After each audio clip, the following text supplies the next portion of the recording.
Good Morning Business, French Tech. Et à 6h44, il a percé le secret des algorithmes des GAFAM pour vous aider à vous référencer au meilleur prix. En tout cas, c'est votre promesse. Andrea Ben Saïd, fondateur et PDG d'Eskimos. Bonjour. Bonjour. Et vous augmentez votre toile d'araignée en Europe avec cette acquisition d'une entreprise italienne qui vous ressemble. Expliquez-nous comment, redites-nous, qu'est-ce qu'on appelle le référencement naturel et comment on maximise effectivement sa présence sur la première page de Google ou sur les stores des différentes ou sur Amazon par exemple. En fait, nous, notre métier, c'est de décrypter les algorithmes des GAFA, Google, Amazon, Facebook, Apple. Et comme on connaît bien les algorithmes de ces plateformes-là, on est capable de créer des campagnes, créer des stratégies qui vont être optimisées et adaptées à ces réseaux. Du coup, les entreprises vont pouvoir retour sur investissement meilleur en passant par une entreprise comme la nôtre. Par exemple, je prends un exemple, une entreprise qui va dépenser 100 € sur Facebook, si elle passe toute seule via Facebook, elle va peut-être générer une vente. Grâce à nous, elle pourra peut-être en générer 5 pour le même budget.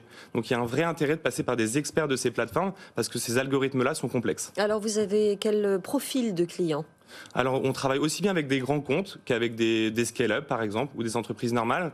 Notre objectif aujourd'hui, c'est d'accompagner les entreprises de manière globale en Europe. C'est pour ça qu'on s'internationalise, pour pouvoir accompagner de grandes entreprises françaises dans leur internationalisation. Donc en Espagne, en Italie, en Angleterre et bientôt peut-être en Allemagne. Alors comment vous travaillez avec les GAFAM ? Parce que comme ça, intuitivement, on peut se dire, ils privent les GAFAM de chiffre d'affaires. En tout cas, ils privent. En tout cas, ils minimisent ce qu'il faut investir dans un GAFAM pour être présent.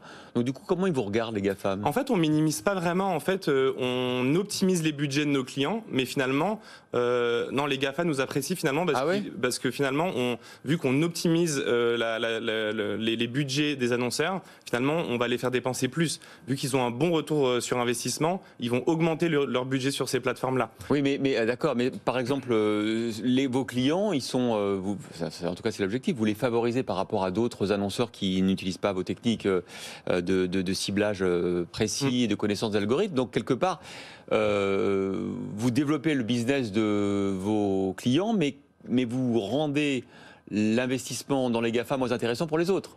Alors en fait, il y a deux choses. Il y a le référencement naturel et il y a le référencement payant. C'est ça. Le référencement naturel, pour le coup, effectivement, là c'est organique, c'est-à-dire qu'on ne paye pas pour apparaître dans les résultats de recherche, que ce soit sur Google, Apple, Amazon. Si par exemple on veut que ses produits soient premiers sur Amazon, que son application ressorte premier sur Apple, ça, les GAFA ne reçoivent pas d'argent pour ça. Donc ça c'est une chose. Et pour la partie payante, là par contre, effectivement, c'est payé au coût par clic. Et donc du coup, là, on optimise les budgets. Mais c'est vrai qu'il y a deux stratégies sur toutes les plateformes. Il y a à la fois de l'organique et du payant. C'est comme sur Google, vous avez les résultats naturels et les résultats payants juste au-dessus.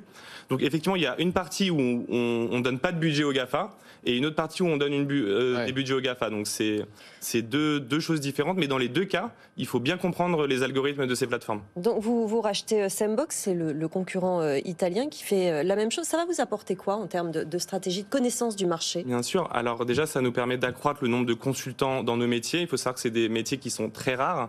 Il faut savoir que consultant SEO, ça a été le métier le plus recherché sur LinkedIn pendant 2 ans, d'après une étude des Échos. Donc on est sur des métiers très recherchés, plus que développeur web. Donc déjà, ça nous permet de consolider notre vous achetez des experts aussi. On achète des experts, en fait. Et voilà. Ensuite, ça nous permet de pouvoir accompagner nos clients français, espagnols et anglais en Italie et d'accompagner les clients qui sont le portefeuille client qui est en Italie dans nos pays.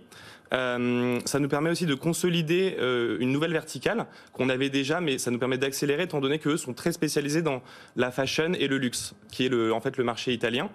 Et donc pour toutes ces raisons-là, on a eu un grand intérêt à travailler avec eux. Et eux, en fait, Sandbox est le leader du référencement naturel et payant à Milan. L'agence indépendante leader, pardon. Est-ce que vous diriez que vous aussi vous êtes le leader en France ? Parce que en fait, on n'a pas vos chiffres. Vous avez un fonds d'investissement qui est assez scrupuleux, assez secret. Exactement. Donc on ne connaît pas trop votre taille. Non, on ne communique pas trop. Alors, je peux vous dire qu'on est plus de 100 collaborateurs aujourd'hui en Europe. Mal, on est devenu leader du SEO en nombre de consultants et en chiffre d'affaires. Notre chiffre d'affaires se compte en dizaines de millions d'euros. Et voilà, c'est tout ce que je peux vous dire aujourd'hui, c'est déjà pas mal. Et l'idée, c'est de faire ce que vous faites avec Sandbox, mais avec un peu partout en Europe. Exactement. De racheter des bureaux et des concurrents un petit peu tous les ans, finalement. Exactement. En fait, on a fait rentrer Momentum Invest dans un cadre de LBO. Et donc, du coup, on a deux stratégies. Une de croissance organique. Donc, on développe certains marchés en organique et une autre partie qui est de la croissance externe. Et donc, sur ce pôle-là, notre idée, c'est de racheter entre 1 et 2 agences par an pour consolider notre présence à l'international. Donc là, il nous manque plus finalement que l'Allemagne pour vraiment consolider l'Hexagone sur ces marchés-là. Et on crée une barrière à l'entrée très forte parce qu'en fait, aujourd'hui, il n'y a aucune agence indépendante française qui est capable d'accompagner sur ces métiers-là très spécifiques des clients en Europe. Eh bien, merci beaucoup, Andrea Ben Saïd, fondateur et PDG d'Eskimos, d'avoir été la French Tech du jour.